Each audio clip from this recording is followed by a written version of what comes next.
All right, hello and welcome. This is going to be our lecture video for March 30th. I'm going to be talking about geometric sequences today. Let's do a little bit of review real quick. So our two main formulas for arithmetic sequences so far are the following. If I want to find the nth term of an arithmetic sequence, a sub n, I can start with the first term and then add our common difference. How many times do I add it? I add it n minus 1 times. That minus 1 is the easiest thing to forget, and the reason it's there is because we call the first term n equals 1 instead of calling it the 0th term. All right, there's another formula that helps us find the sum. So this is, let's label what this is for. This is the nth term of an arithmetic. All right, now if I wanted to find the sum of an arithmetic, S of n,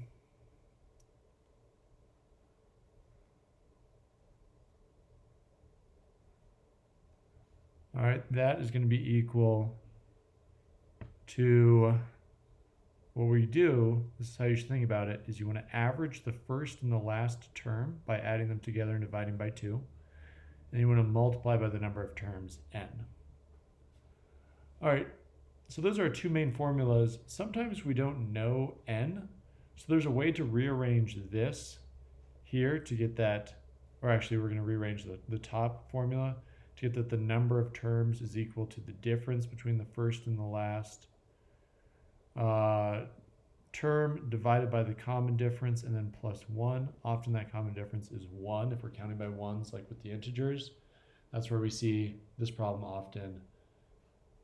But I'm just going to draw an arrow here and just say we can rearrange this if need be to find n. And that's fairly common, especially when we're adding sums of integers. Okay, got some more problems. What's the sum of all of the integers between 1 and 1,000? If you sat here and just added those up, 1 plus 2 plus 3, all the way up to 1,000, probably take a while to do it that way, but we can use that sum formula. So S of n equals our first term 1 plus our last term 1,000 divided by 2, so we find the average between the first and the last, and then we multiply by our number of terms. Here, if we weren't sure what the number of terms were, we could do 1,000 minus 1 to find that the difference is 999, but then you add 1, and because we're counting by ones, we don't have to do that divide by 1. So there's 1,000 terms here. Now this is a lot easier to plug into your calculator than all of those additions. So 1 plus 1,000, divide that by 2, now multiply by 1,000. You should be doing this along with me in your calculator. We get 5,500,000.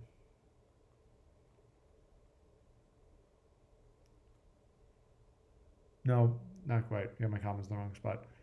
500,500. Yeah, now move that 5 over. Yeah, 500,500. So if I pay you $1 on the first day, $2 on the second day, $3 on the third day, after 1,000 days, you'll have $500,000. All right, what's the sum of the integers between 600 and 750? So again, I'm going to use this formula. Not going to try to add those up, although sometimes it's nice to just kind of write what we're doing here to just kind of get your head around it. But just add it with like a dot, dot, dot, all the way up to 750. That helps me think about it sometimes. Now let's plug in what we got. So we got to average those numbers, 600 plus 750 divided by 2. And now multiply by the number of numbers.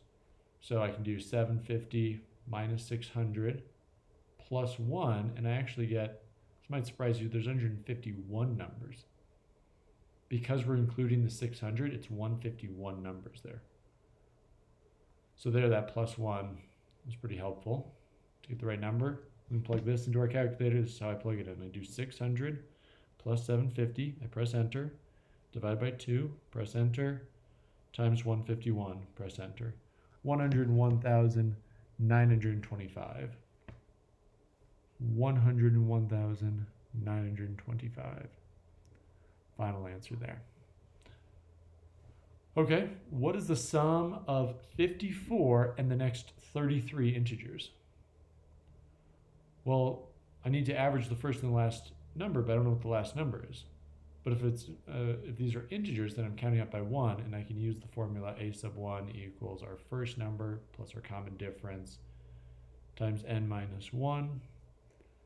So our last number is going to equal our first number, 54, plus the common difference of 1 times 33 minus 1. So this here becomes a 32 plus 32, so a sub n equals 86 when I add that 32. So now I know my first and my last number, so I can average them. 54 plus 86 divided by 2. 54 plus 86, press enter, divided by 2 is 70. Times the number of numbers, well that, it told me directly, is 33. So times 33, and I get 2,310. All right, what's the sum of all the even numbers between 0 and 882? Okay, a little bit different. I've got my a sub 1, I've got my a sub n. So I can find their average. 0 plus 882 divided by 2. And that's going to be 441. I can do that one in my head. Now I just got to know my n here. So here, it is actually important to do the divide part. I want to do the difference here, 882 minus 0, divided by my common difference, d, and then plus 1. I'm using that rearranged formula. So this becomes 441 plus 1. There's 442 even numbers between 0 and 882. All right, so this becomes 441 times 442, 194,922.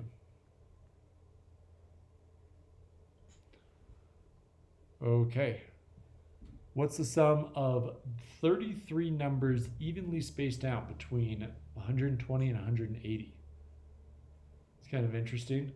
So what's important is I actually don't need to find any of these numbers. I've got my first number. I've got my last number. I can average them. 120 plus 180 divided by 2. Let's see, that becomes a 300 divided by 2. That's a 150. And then multiply by the number of numbers. Well, 33 numbers, so just times 33. The average number is going to be 150. They're evenly spaced out, so each one over 150 will be balanced out by a number less than 150. And I get that their sum, which is all I need here, is 4,950. I didn't have to find a single one of those numbers evenly spaced out there to find what their sum is going to be. All right, number 6. What is the sum of 87 and the next 14 numbers after it, counting by 7? Here, let's get ourselves started. It's going to be 87 plus, we're going to add 7, 94, plus 101, plus dot, dot, dot. But I don't even know what the last number is, so I'm just going to have to say 11 more numbers. Okay, well, so I need to find my last number. And so I'm going to use that last number equals the first number plus the difference of n minus 1 here to figure out what my last number is. I'm starting at 87. I'm counting up by 7s. I want to do 14 more numbers, but you always subtract that 1 there. 87 plus 7 times 13 equals 178. So our last number is 178. I'm going to average that with our first number. So 87 plus 178 divided by 2. The average number is 132.5. And I'm going to multiply that by 14 because we have 14 numbers. And I get 1,855. All right. These were the last two on your worksheet. Just wanted to touch on them again since we see that sigma notation. Let's remember how we do this. So I want to find the sum of this sequence here, starting at m equals 1 and going up to m equals 8. So you plug in a 1 first. You get 4 minus 3 times 1 equals just 1. That's our a sub 1. And then I'm going to plug in the 8. 4 minus 3 times 8. It's 4 minus 24 equals negative 20. That's our a sub n. Wait, did I do that right? 4 minus 3 times 8 is a negative 20. Okay. So I've got my first and my last terms, and I know I've got 8 terms. Because I can do 8 minus 1 plus 1, I get 8. So average the first and last, 1 plus a negative 20 divided by 2. Multiply it by the 8 terms, and I get negative 76, final answer. All right, practice one more. I plug in the 1 first. 12 minus 5, so 7 is my a sub 1. I plug in the 30 next. 12 minus 5 times 30. 12 minus 5 times 30 is negative 138. That's my a sub n. How many terms? Well, I can do 30 minus 1 plus 1. And this one, you never have to do that divide step because with sigma notation, you're always counting up by ones. And so then I get that my n is 30, and then I just average the first and the last. It's supposed to be an 8. Times the number of terms, which is a 30. So 7 minus 138 divided by 2 times 30. I get negative 1,965. Okay, goal for today is to be able to identify and continue geometric sequences. Why are we doing this? By applying some algebra, we're going to be able to find high terms in a geometric sequence without having to write every term out. Very similar to arithmetic sequences, we want to get all the way to the end, like far terms in the sequence without having to write out every term before it. If you want to follow along in your textbook, it's page 407. So where I got some of these problems from. All right, in arithmetic sequence, we have a common difference. Plus 7, plus 7, plus 7. Geometric, we have now what's called a common ratio. All right, to get from one term to the next, we're always multiplying by the same number. So here I've got a sequence, 12, 36, 108, 324. What's the common ratio? Well, a guaranteed way to find it is take the second term, a sub 2, and divide it by the first term. Or you could even do the fourth term divided by the third term. As long as you do one term divided by the term right before it, it's going to give you the common ratio. So this is 36 over 12, gives us the common ratio of 3. That's our common ratio, which we're going to start calling R. All right, and let's see if that makes sense. Let's look back at the sequence. If that's our common ratio, we should be multiplying by 3 each time. 12 times 3 is 36. Yep. 36 times 3, 108. Yep, that checks out.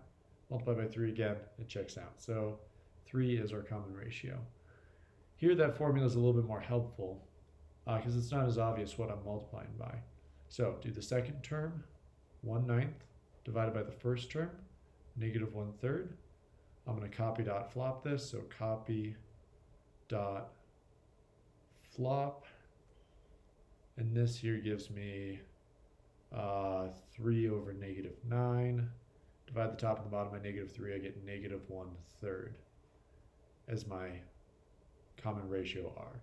And if you double check, yes, that does work out. We are multiplying by negative 1/3 each time. All right, how do I jump straight to a term? So I can see here, it looks like I'm multiplying by 2 each time. Does that work? Multiply by 2, multiply by 2, multiply by 2. Yes, so my common ratio is 2. But how do I just go straight to the 10th term without having to write on all these ones before? Well, here's what we're going to do. Copy down this sequence, and then I'm going to write it out like this. The first term, a sub 0, well, We've been calling it a sub 1 this whole time. So a sub 1 is just a 3. A sub 2 is a 3 times a 2. A sub 3 is a 3 times a 2 to get the first one, and then multiplied by another 2. Let's double check that that works. 3 times 2 is 6 times 2 is 12. I got the third term.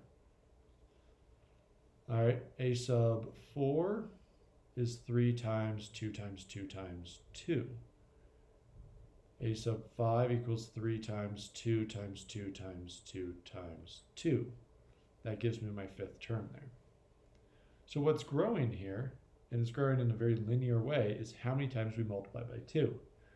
How many times do we multiply by 2? Well, it's always one less than this number here. So if I wanted to get straight to a sub 10, I could do 3 times 2 times 2, 2, 3, 4, 5, 6, 7, 8, 9. Right? Because a sub 5 had 4 2's, so a sub 10 has 9 2's. N minus 1 number of 2's. All right, and now I've got repeated multiplication, so I could have written this as just 3 times 2 to the 9th, instead of writing all those times 2's, and I get 3 times 2 to the 9th in my calculator equals 1,536. And I didn't have to write out all the terms in between here. I was able to skip straight there. All right, so that leads us to our explicit formula of a geometric sequence. If I want to get to any term in the geometric sequence, a sub n, all I need to know is my first term, a sub 1, and then multiply it by the common ratio r raised to the power of n minus 1. All right, so this is the nth term. This is our first term. This is our common ratio.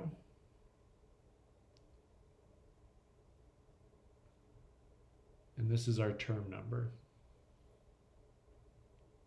And now we can jump anywhere into the sequence that we want. If I wanted to go to the 100th term, I'd have to have a calculator strong enough to raise a number to the power of 100, but I'd be able to do it.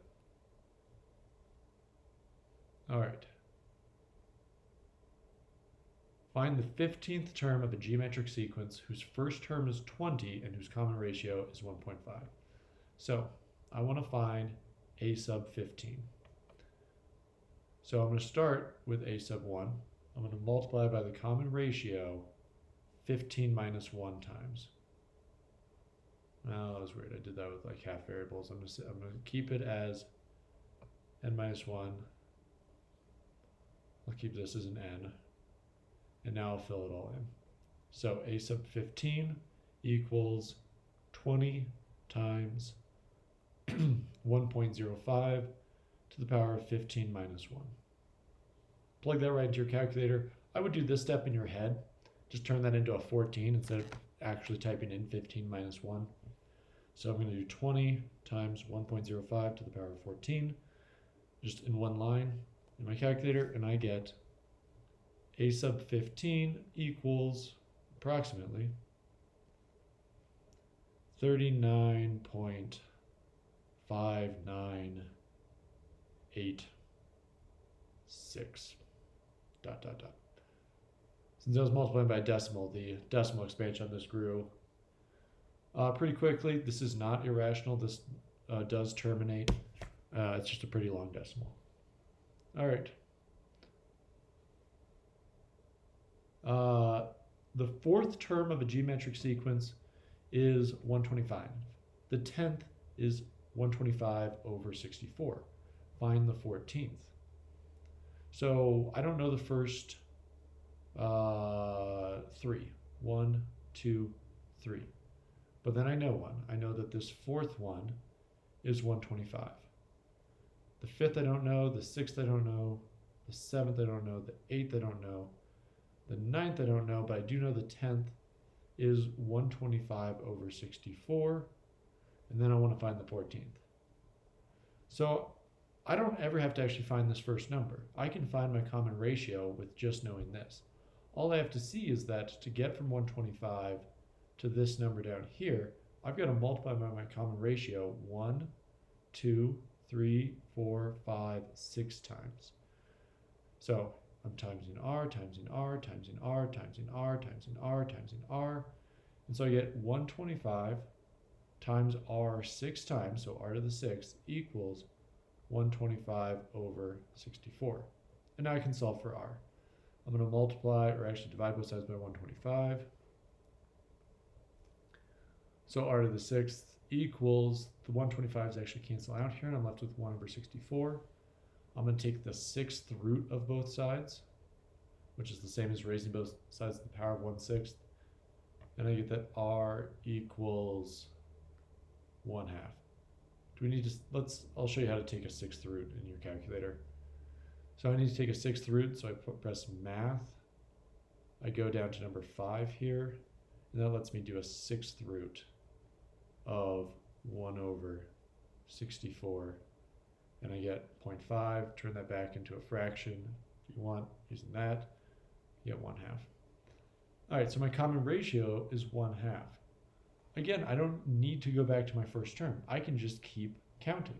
To go from my 10th term to my 14th term, I've got to go raise my common ratio just a few more times. So this will be my 10th term, 125 over 64. All right, this is my 11th term, 12th term, 13th term, 14th term. And I have to multiply my common ratio 1, 2, 3, 4 times. So all I'll do is I'll start with the 125 over 64, and I'll multiply it by 1/2 4 more times. Just gonna do that all in my calculator. 125 divided by 64, press enter, times, in parentheses, 1 over 2, close parentheses, to the power of 4, enter. And then I'm gonna hit math, enter to turn it back into a fraction. And I get that this here is equal to 125 over 1024. All right, so given any two terms in a sequence, we can go find all the other terms using a similar technique. I like to just draw out the spaces to help me think about how many times I need to multiply here. Okay, that's the end of this. Now it's just time to work in the worksheet.